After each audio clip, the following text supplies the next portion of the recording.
Continuing with the read, kudos to those who can hang in there to my bad reading. Again, it's just recommended reading. I would love a conversation about this stuff. I'm voicing my own interpretations as I read this. I would really like to hear your opinions. This claims to be a tool that can solve every problem known to the human experience. I personally use it for my own life.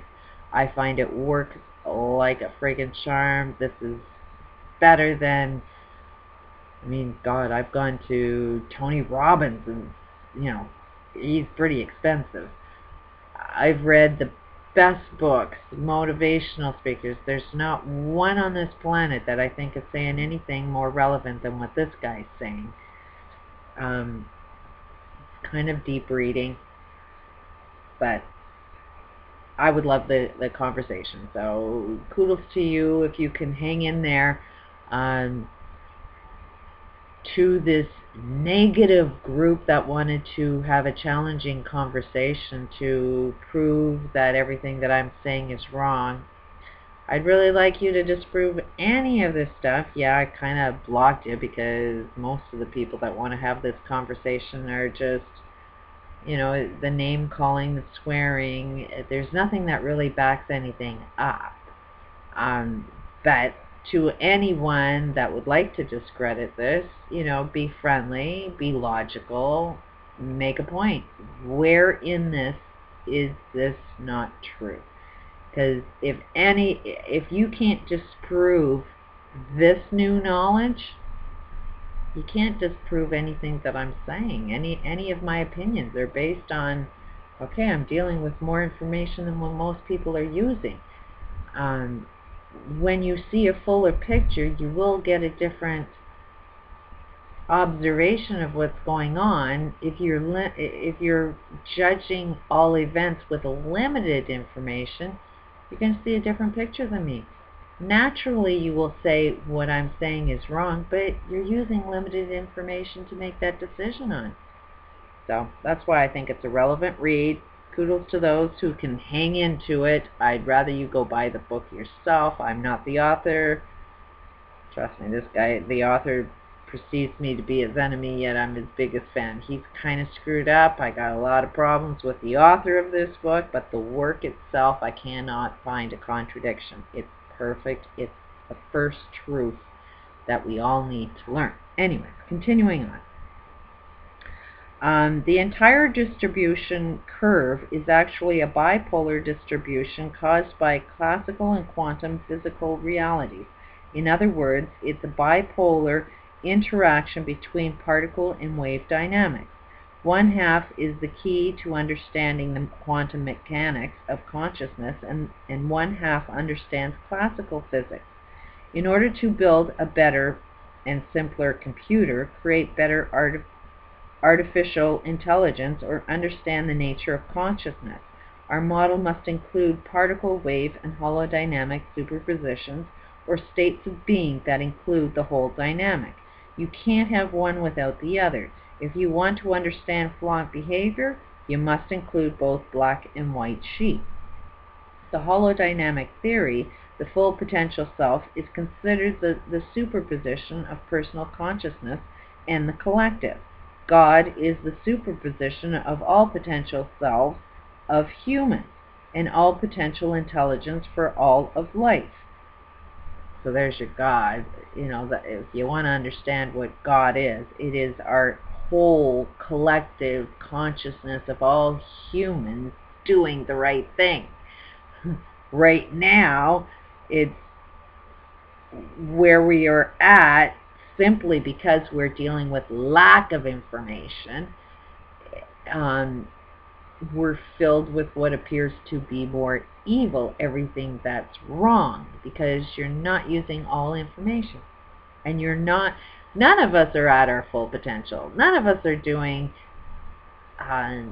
what we are meant to be doing on this planet. I mean, do you think you're using your full potential every single freaking day? That you are the best that you can possibly be every freaking day? And Oprah seems to be in my face, and I'm not quite a fan of hers, but she's like got her own network. She's really, really successful at her job. Her bank account is really, really, really successful. She wants to give you all this really good advice on how to live your best life. But is she really doing well? Is she really living to her fullest potential? I say no. She's got a lot of fear in speaking the truth. She's been sued by the cattle industry, so that kind of shut her up to letting you know anything about truth. She wants you to know about your best life, but the medical community won't allow you to know what your best life is. You know, and why is Oprah not able to do that? Because of her fears. You know, so she cannot live her full potential if she's living in fear, and the fear is controlling exactly what she does in her life. So it doesn't matter, you know, whether she's successful or appears successful in her career, or her bank account is really huge. You know, she's not successful at all because she can't live her full potential. So is she evil? Yeah.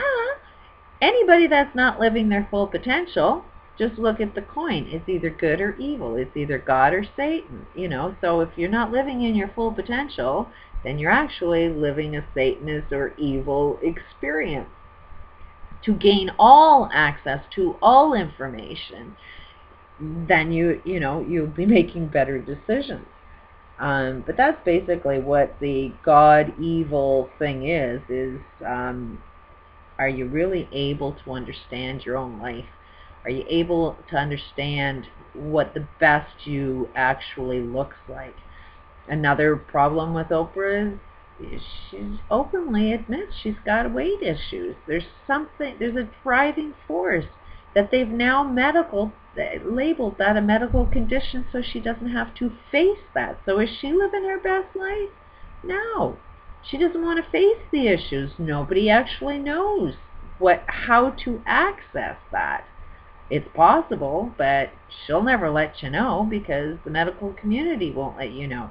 Now, if Oprah did a study instead of like, a new earth, because that was a pile of crap, had some good information, but most of it on the whole is, don't read anymore, don't research anymore, just be. That was a pile of crap. There are so many things I could tear that book apart.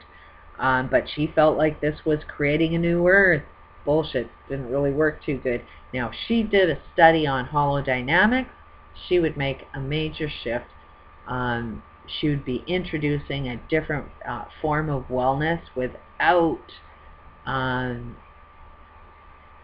fear of being sued. It's just introducing a new science. But will she do that? I don't see that day coming. I don't think she is living in her full potential.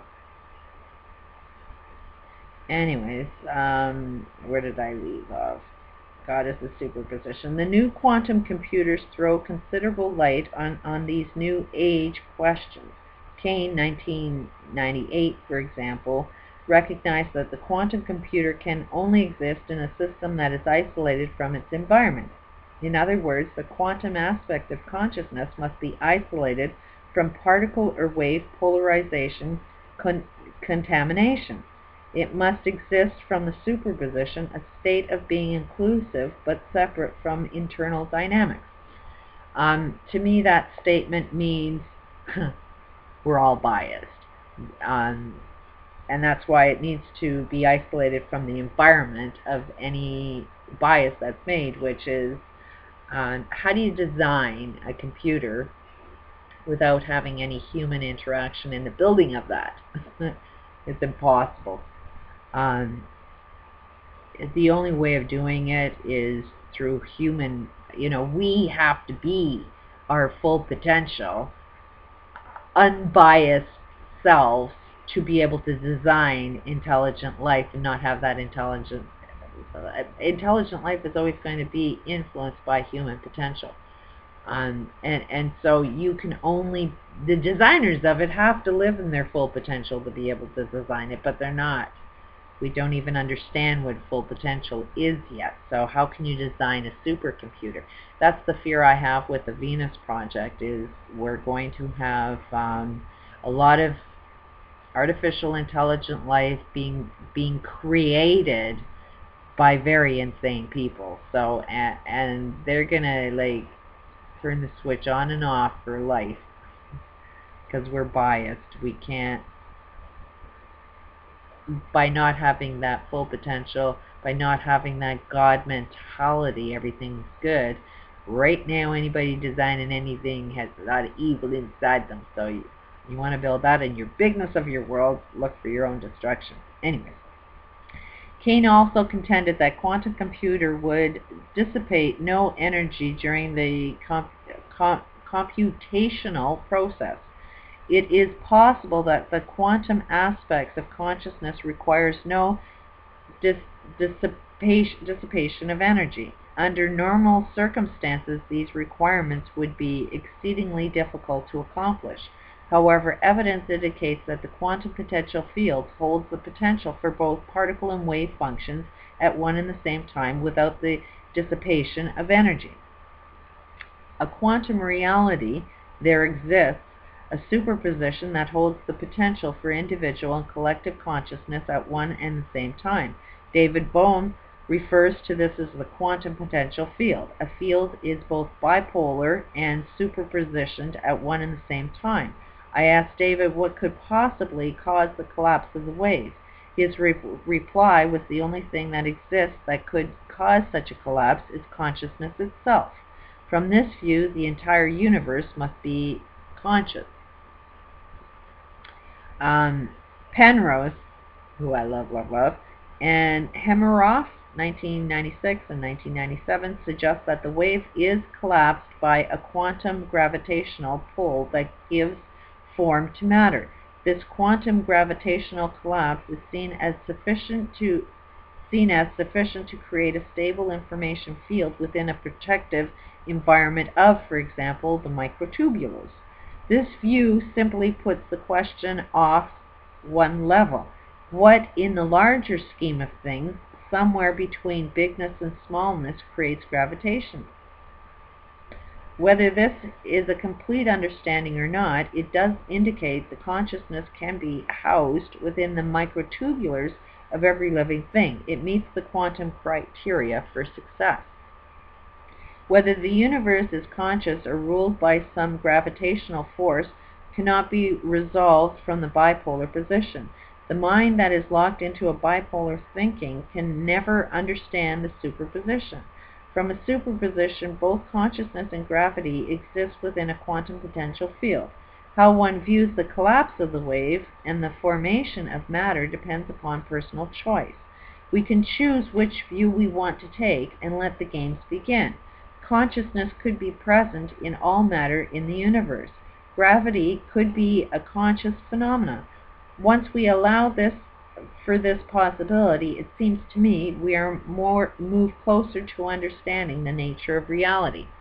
Do you know they don't really understand what gravity is? Hemmeroff, an anesthesiologist, has demonstrated that anesthetization of microtubes does in fact stop all signs of consciousness. It stops all pain, memory, neural activity, neural growth, brain elasticity, and biochemistry. So at this micro level, consciousness is manifested from within the microtubules. The question remains, how does consciousness form within the protective environment of microtubulars, especially when the microtubules contain only pure water? Water has an awful lot of shit to do with the way we perceive reality. A lot of people don't want you to know that. That's why I think this bottled intentions is not such an upfart idea. There's an awful lot of really deep sciences that will help control your reality, but I'll continue reading on another tape.